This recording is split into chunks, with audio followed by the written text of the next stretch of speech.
Episode की शुरुआत में हम देखते हैं सीजुन मामा बियर को अपने केव के ऊपर देखकर डर जाता है और उससे रिक्वेस्ट करने लगता है, प्लीज़ मुझे मत खाना, मैं इतना टेस्टी भी नहीं हूँ।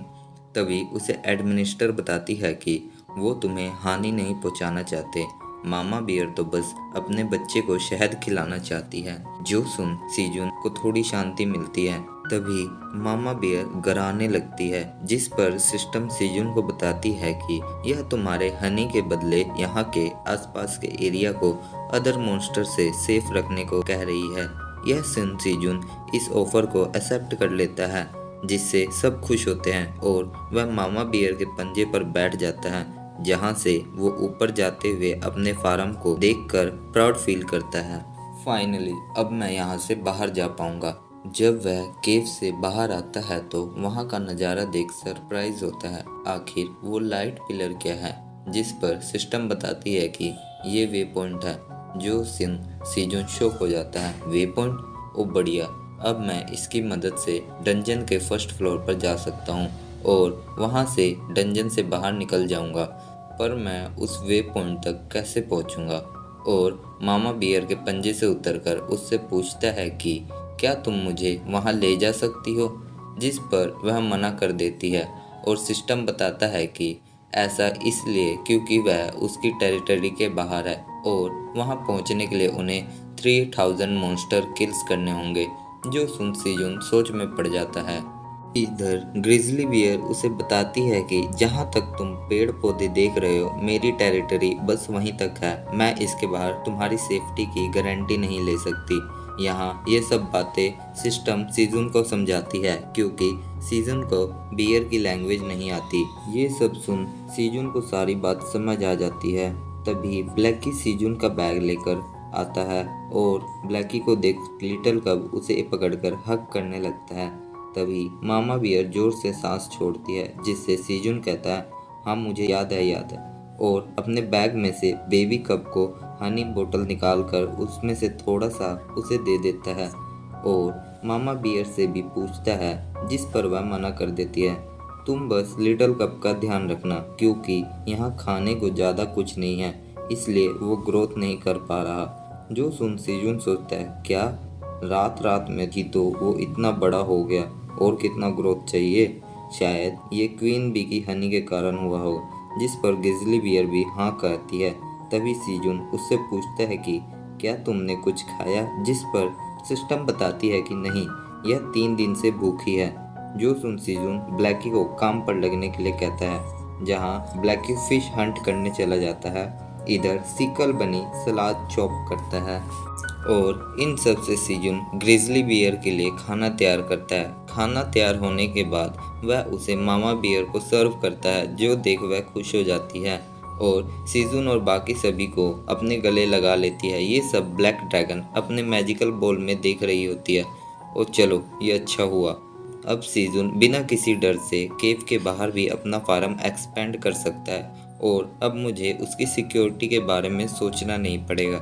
इससे मुझे और भी खाने को मिलेगा। वाह। सीन कट होकर हमें पैडलर एसोसिएशन का दिखाया जाता है, जहां एजेंट जेरेस टीओ के बारे में इन्वेस्टिगेट कर रही होती है। अभी तक हम इसके बारे में पर्याप्त इंफॉर्मेशन नहीं जुटा पाए। अगर हम इसका रिलेशन साकाराम के साथ देखें तो यह एक बेवकूफ़ सा बिल्ला है जो आसानी से ठगा गया होगा। फिर यह इतना स्किल्ड कब हो गया? तभी वाइट पपी असिस्टेंट आती है, जो कहती है कि 55th फ्लोर के लॉर्ड ऑनर्स के स्टोरेज में से चोरी हुई है, जिनकी लिस्ट डायरेक्टर ने आपको देने को कहा है। क्या कहा? 55th फ्लोर पर? ये वही ग्रीडी लैंड ओनर तो नहीं जो फार्मर्स का शोषण करता है? आखिर क्यों हेडक्वार्टर उसके इन फालतू चीज़ों की इन्वेस्टिगेशन पर जोर दे रहा है? तभी उसको इन्फॉर्मेशन मिलती है कि टीओ को 75th फ्लोर के पाथवे पर सस्पेक्ट किया गया है। जो सुन जेरस उसको थैंक्स कहती है और वाइट पपी असिस्टेंट को ये कहती हुई वहाँ से चली जाती है कि मुझे कुछ अर्जेंट काम है, ये सब बाद में देखेंगे। सीन कट होता है और हम मामा बियर को देखते हैं, जो सीजुन से केव में मिलने आई होती है, जहां हमें पता चलता है कि सीजुन की डील मामा बियर से हुए 3 दिन हो गए हैं। इसके बाद वह मामा बियर को कुछ खाने को देता है जिससे वह अपने पेट्रोलिंग के दौरान भूख लगने पर खा सके। और इसके बाद मामा बियर लिटिल कप को वहाँ छोड़कर चली जाती है। तो चलो अब हमें इस लैंड पर खेती करनी होगी। जहाँ सीजुन सोयल को देखता है तो पता चलता है कि यह केव के सोयल की तुलना में ज़्यादा फर्टाइल नहीं है और इसमें कंकड़ भी है। इस तरह से तो हमें खेती करने में प्रॉब्लम आएगी। तभी वो देखता है कि लिटिल कब अपने बड़े बड़े पंजों से ही सोयल को जोतने लगता है और इधर बनीज छोटे छोटे कंकड़ों को निकाल रहे होते हैं। इससे खुश होकर सीजुन बेबी बियर को खाने के लिए स्वीट पोटैटो देता है। तभी ध्यान से देखने पर उसे पता चलता है कि लिटिल कब उसके जितना बड़ा हो गया है। सीन कट होता है, हम देखते हैं सीजुन स्वीट पोटैटो प्लांट कर रहा होता है। बनीज भी इसमें उसकी मदद करते हैं।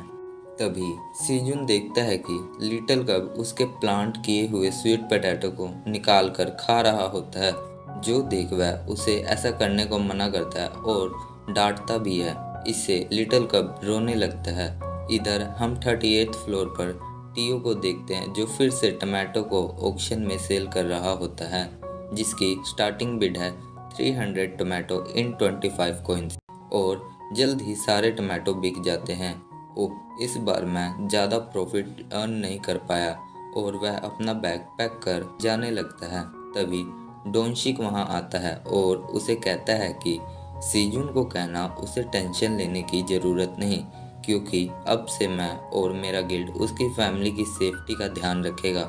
जो सुन टीओ उसे इसके लिए थैंक्स कहता है और उससे आज के ऑक्शन में न आने का कारण भी पूछता है। जिस पर डोनशिक अपना फ़ोन निकालकर उससे पूछता है कि क्या मैं तुम्हारे साथ एक सेल्फी ले सकता हूँ और इसके बदले वह टीओ को कंपनसेशन के तौर पर रेड चिली पाउडर देता है जिसे टीओ एक्सेप्ट कर लेता है और उसे टेस्ट करने लगता है जिससे उसका मुंह जल जाता है। उसे बड़ी तेज़ मिर्ची लगती है।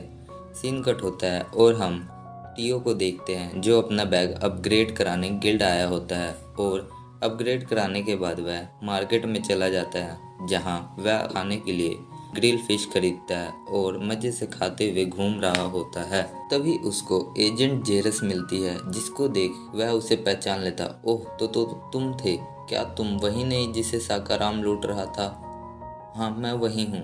क्या तुम मुझे पहचान गए? मुझे माफ़ करना, मैंने पहले तुम्हें अपना नाम नहीं बताया। मेरा नाम जेरस है और मैं तुम्हें लंच पर ले जाने चाहती हूँ as a thanks for your help. जिस पर टीओ उसे मना करके जाने लगता है। ओ अच्छा, तो चलो चाय पीने चलते हैं। ये देख टीओ परेशान हो जाता है। आखिर तुम ज़बरदस्ती मेरे पीछे क्यों पड़ी हो? जो सुन जेरस गुस्सा हो जाती है। अच्छा, तो तुम ऐसे नहीं मानोगे। तभी हम देखते हैं जेरस टीओ से रिक्वेस्ट करने लगती है, प्लीज़ टीओ मान जाओ ना। जिससे टीओ घबरा जाता है। तुम्हें क्या हुआ? क्या तुम ठीक भी हो? जिस पर जेरस कहती है, दरअसल मैं हाल ही में पैडलर बनी हूँ और मैं इसके बारे में कुछ नहीं जानती। जैसा कि तुमने देखा था कि कैसे साकाराम ने मुझे अपने स्कैम में फंसा लिया था। तो टीओ, मैं चाहती हूँ कि तुम मेरी मदद करो। मैं तुम जैसे ग्रेट पैडलर से बिजनेस के बारे में सीखना चाहती हूँ। प्लीज़ मेरी मदद करो। अपनी तारीफ सुनकर टीओ खुश हो जाता है। ओह, तो ऐसी बात है, तो ठीक है, मैं तुम्हारे साथ कुछ सीक्रेट शेयर करने को तैयार हूँ। जो सुन जेरस खुश हो जाती है। शुक्र है, आखिर यह मान तो गया। और टीओ से कहती है, वैसे तुम जा कहाँ रहे हो? जिस पर टीओ कहता है कि ओ मैं तो ब्लैक स्मिथ की दुकान पर जा रहा था। क्या तुम भी मेरे साथ चलना चाहोगी? सीन कट होकर ब्लैक स्मिथ मार्केट को दिखाया जाता है जहाँ जेरस कहती है, टीओ क्यों ना हम उस दुकान पर चलते हैं। मैंने सुना है कि वहाँ टॉप क्वालिटी के वेपन्स मिलते हैं। इधर टीओ उसकी बातों पर ध्यान नहीं देता और एक दुकान पर आकर रुकता है। ओह, ये दुकान ठीक है, जो एक पुरानी दुकान होती है। जब वे अंदर जाते हैं तो हम देखते हैं वहाँ सारी पुराने इक्विपमेंट्स पड़े होते हैं जिन्हें देख जेरस कंफ्यूज हो जाती है। आखिर ये टीओ यहाँ इस पुराने से खंडर की दुकान में क्या लेने आया है। तभी टीओ शॉपकीपर से पूछता है कि दुकान के बाहर लिखा है कि यहाँ सारी चीज़ें 20 कॉइन्स की है, क्या ये सच है? हाँ, यहाँ बहुत से अनवेरिफाइड आइटम हैं जिनकी वैल्यू हमें भी नहीं पता। आप यहाँ फीस के तौर पर अपने पुराने आइटम्स भी एक्सचेंज कर सकते हैं। जो सुन टियो कहता है, नहीं मुझे डिस्काउंट चाहिए। ये देख जैरस हैरान होती है, क्या? पर ये तो पहले ही डिस्काउंट पर बेच रहे हैं। तभी शॉपकीपर मान जाता है और 7 कॉइन्स का डिस्काउंट दे देता है। यह सुन टियो खुश होता है, क्या देखा तुमने मुझे, कैसा लगा? वाह टियो, तुम तो ऑसम हो। पर तुम खरीदने क्या वाले हो? जो सुन टियो कुछ आइटम सिलेक्ट करने लगता है और एक स्ट्रा हैट लेकर कहता है, हाँ ये ठीक है, हम इसे लेंगे। जिस पर जैरस कहते हैं, क्या तुम श्योर हो? यह एक बेकार सा स्ट्रॉ हैट है, इससे अच्छा तुम कोई वेपन्स खरीद लो। जो सुन शॉपकीपर गुस्सा हो जाता है, क्या तुमने मेरी चीज़ें से कोई प्रॉब्लम है?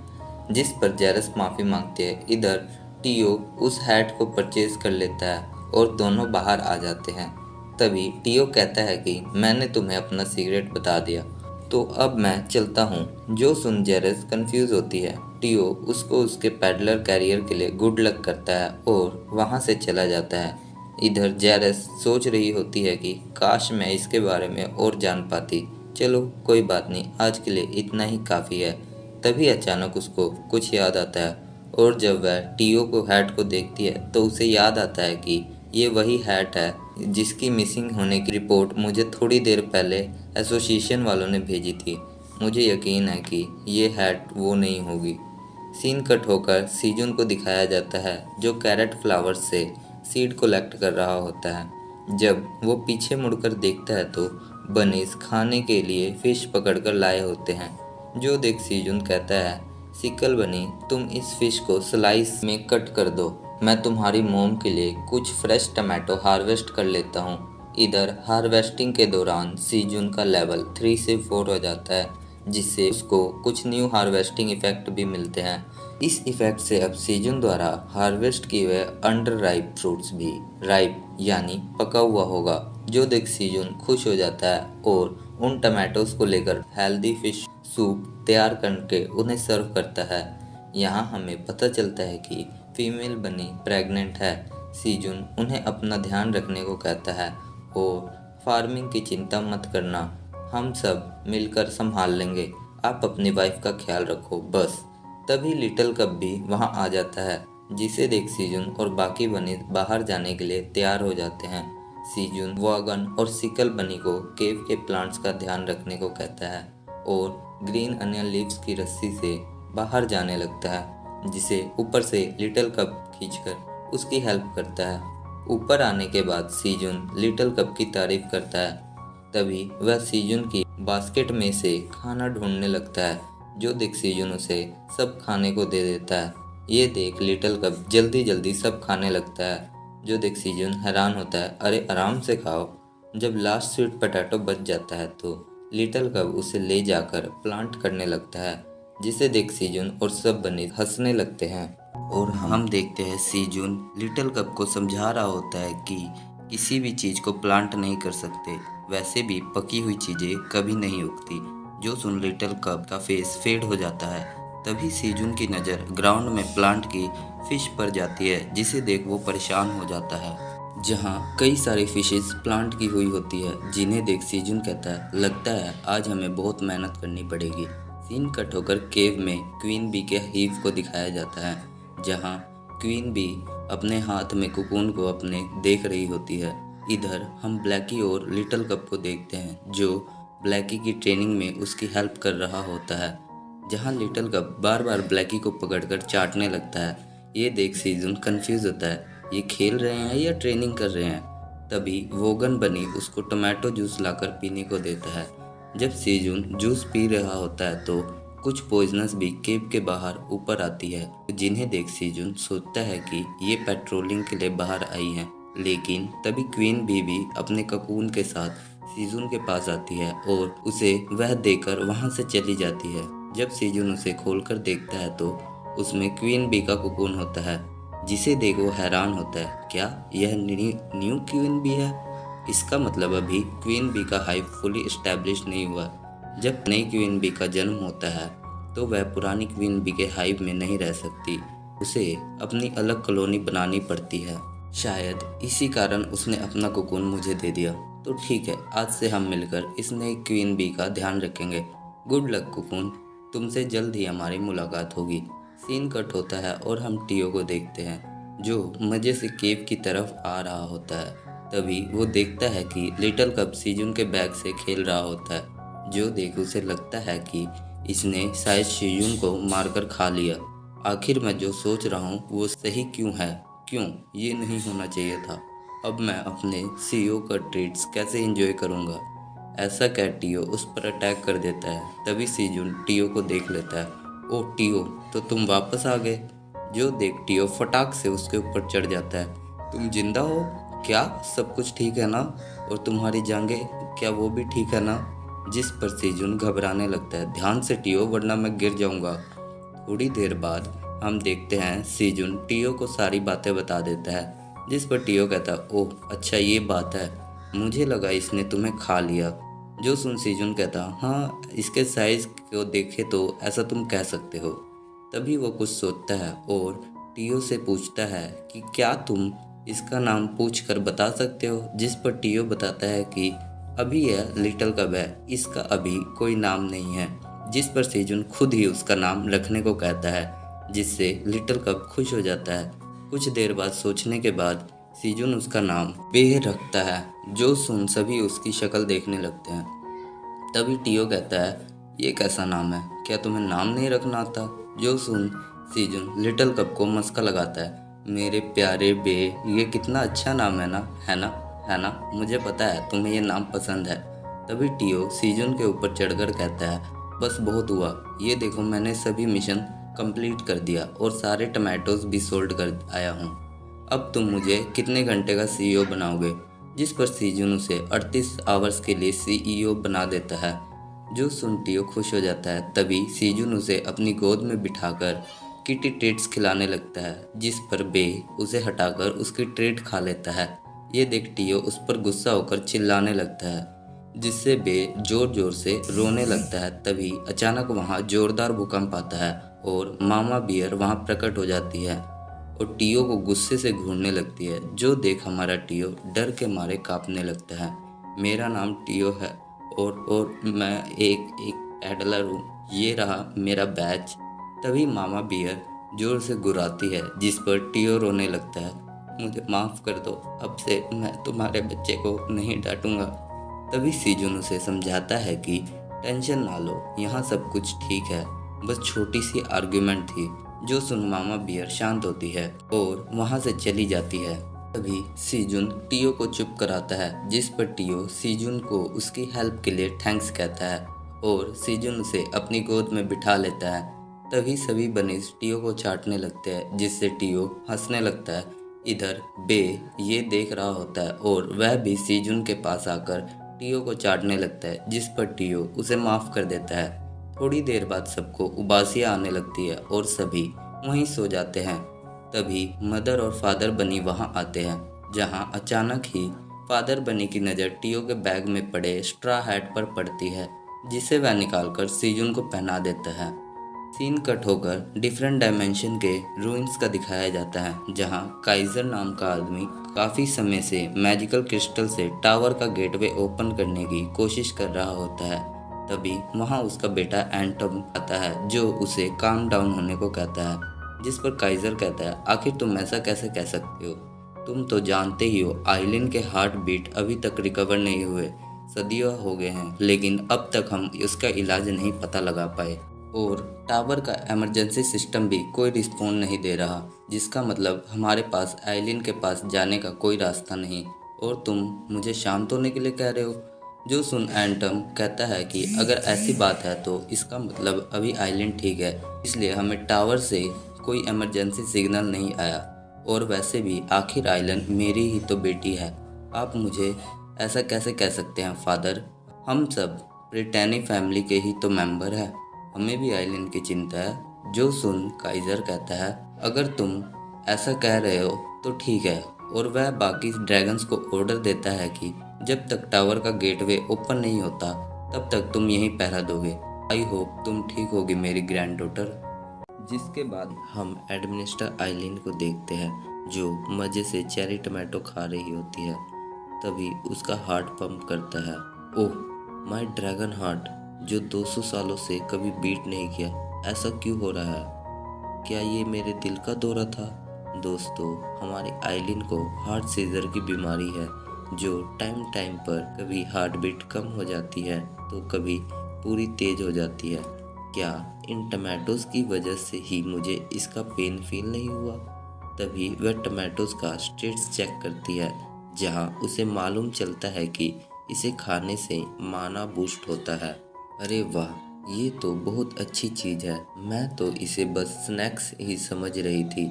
अब इसकी वजह से मेरा ड्रैगन हार्ट 200 सालों बाद बीट किया है, तो ये अब मेरी जिम्मेदारी है कि मैं सीजुन और उसके फार्म को सेफ रखूं। जो कह वह मैजिकल बॉल में सीजुन को देखने लगती है। क्या तुमने फिर से एक अनवेरिफाइड आइटम ढूंढ लिया? हाँ हाँ, तुम्हारे में ज़रूर कुछ बात है। सीन कट होकर सीजुन का दिखाया जाता है, जो आइलिन के बार बार नोटिफिकेशन सेंड करने की वजह से उठ जाता है। अब क्या हुआ, जहां उसे अनवेरिफाइड स्ट्रॉ हैट के लिए आइलिन का नोटिफिकेशन आया होता है, जिस पर सीजुन कहता है, क्या हैट? ओह, ये कहाँ से आया?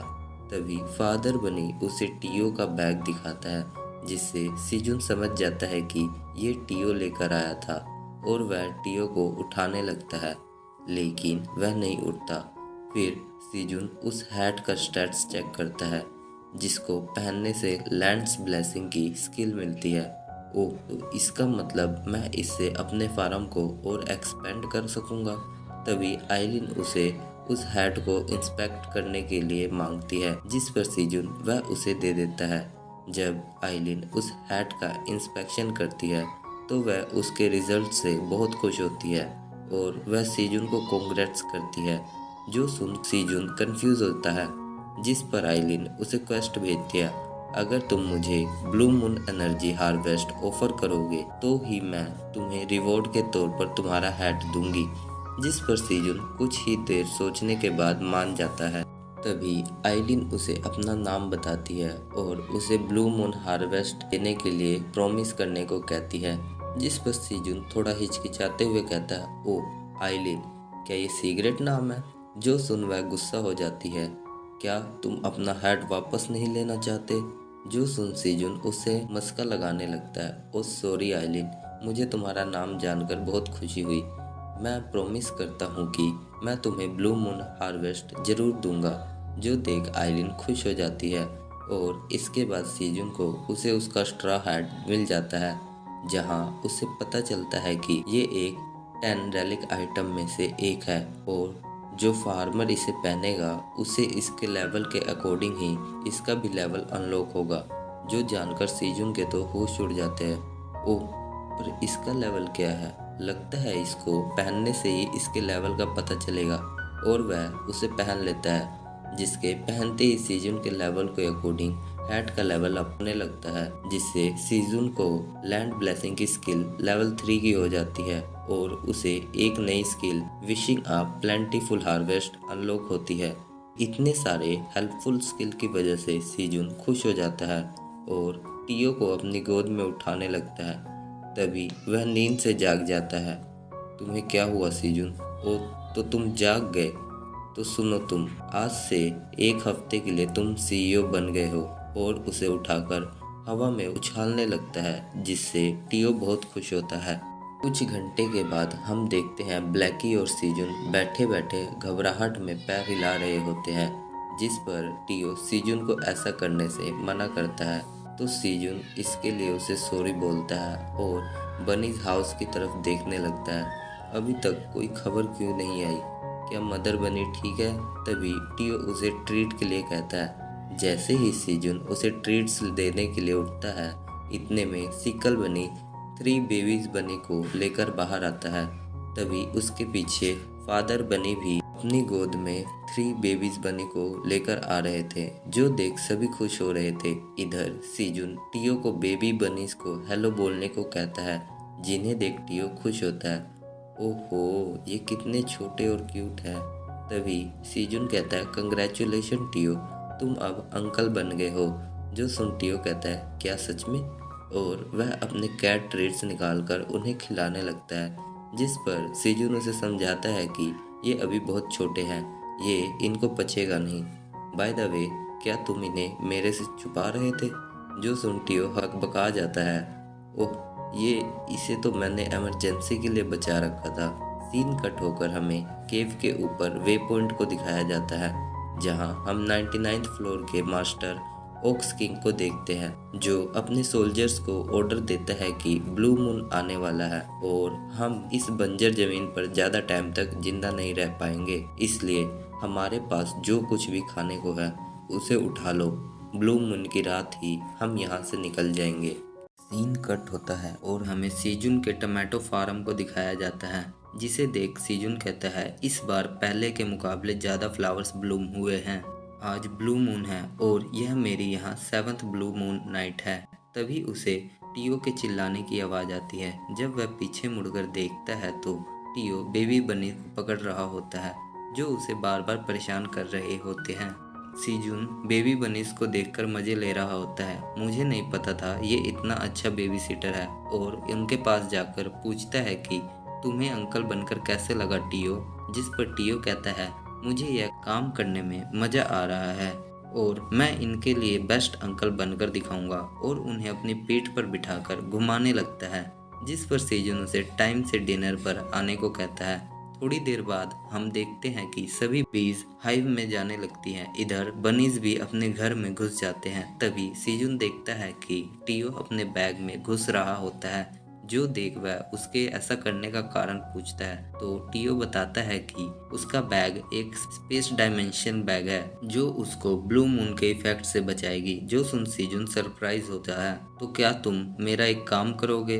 तुम इसे भी अपने पास रख लो, ये क्वीन बी का कोन है। जिसे सुन टियो हैरान होता है। ओ अच्छा, तो ठीक है, मैं इसे अपने सॉफ्ट फर में रख लूँगा। तभी ब्लू मून स्टार्ट हो जाता है, जिसे देख सीजुन कहता है उम्मीद है मामा बियर और लिटिल बेर ठीक होंगे। इधर अचानक केव में भूकंप आने लगता है, जो देख सीजुन परेशान होता है। क्या लगता है मामा बियर की टेरिटरी में अदर मॉन्स्टर्स एंटर कर गए हैं। तभी बैलो की तेज आवाज़ आने लगती है, जिसे सीजुन के कान में दर्द होने लगता है। थोड़ी देर बाद जब आवाज़ें बंद हो जाती है तो सीजुन कहता है ओह शुक्र है, लगता है कि वे सभी चले गए। लेकिन जो आवाज़ें आ रही थी, क्या वे मिनीट्योर्स तो नहीं थे? अचानक सीजुन की नज़र ब्लू चेरी टमाटोज पर जाती है। वाह, ये तो बहुत सारे हैं। हम एक कोन को भी ग्लो करते हुए देखते हैं, जो देख सीजुन कहता है अरे वाह, आज तो मेरी लॉटरी ही लग गई। ब्लू चेरी टमाटोज के साथ साथ मुझे ब्लू कोन भी मिल गई। इसकी बहन का मज़े ही मज़े। जब ब्लू मून ख़त्म हो जाती है तो सीजुन और टियो केव के ऊपर आते हैं, जहां टियो सीजुन को कहता है कि मेरे ख्याल से तो हमें अभी केव के अंदर ही रहना चाहिए जब तक मामा बियर वापस ना आ जाए। जिस पर सीजुन कहता है नहीं, ब्लू मून के टाइम कई सारे मॉन्स्टर यहाँ घूम रहे थे, इसलिए मुझे फील्ड की चिंता हो रही थी। चलो देखें हमारे क्रॉप सेफ तो है। जो सुन टियो हामी भरता है और उसके ऊपर चढ़ जाता है। तभी सीजुन अपने पैरों के नीचे बड़े बड़े पंजों के निशान देखता है। ओह, शायद यहाँ से मिनीट्योर्स गए हैं, लेकिन ये तो बहुत बड़े हैं। अचानक ही वह अपने सामने बड़े से मिट्टी के ढेर को देखकर परेशान हो जाता है।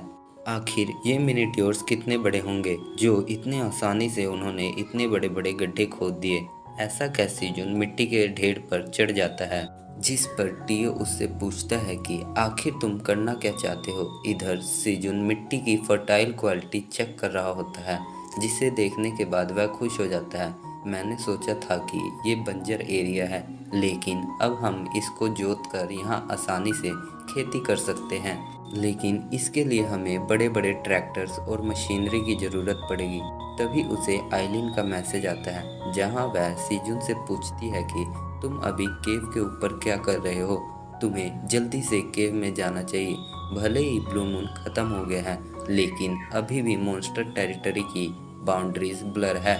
यहाँ कोई भी मॉन्स्टर कभी भी आ जा सकता है। जिस पर सीजन उसकी बातों को काटते हुए उसका हाल पूछता है। जो सुन एलिन कहती है कि मैं ठीक हूँ, लेकिन एज अ फार्मर तुम्हें अपना ध्यान रखना जरूरी है, समझे? जो सुन सीजन हंसने लगता है और thanks for caring me. Tension ना लो, मुझे पता है तुम क्यों परेशान हो। मैं अभी थोड़ी देर में ही तुम्हें ब्लू मून टमाटोज देता हूँ, ठीक है। और ऐसा कह वह दोनों केव में अंदर आ जाते हैं। इधर सीजन ब्लू मून कोन को प्लग कर लेता है, जिस पर उसकी हार्वेस्टिंग लेवल 4 की हो जाती है। इससे खुश होकर वह उसके स्टैट्स चेक करता है, जिसको खाने से उसकी हेल्थ परमानेंटली 0.1% बढ़ जाएगी। जो देख वह उसे टेस्ट करने लगता है, लेकिन तभी आइलिन उससे ब्लू चेरी टमाटोज मांगती है, जिस पर सीजुन 5 टमाटोज तोड़कर आइलिन को ऑफर कर देता है, जिससे आइलिन खुश हो जाती है। यदि रेगुलर टमाटोज मेरे हार्ट माना को बैलेंस कर सकते हैं तो ये ब्लू मून टमाटोज के इफेक्ट तो उससे अच्छे वर्क करेगा। और वह सभी एक साथ खा जाती है, जिन्हें खाने के बाद वह अपनी माना फ्लो पर फोकस करने लगती है।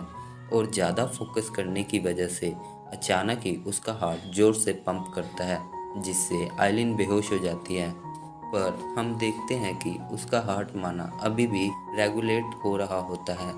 सीन कट होकर हमें सीजुन को दिखाया जाता है, जो ब्लू मून कोन को स्टीम कर रहा होता है और उसके लीव्स को ड्राई करने के लिए रख देता है, ताकि उनसे वह कोन सिल्क टी बना सके।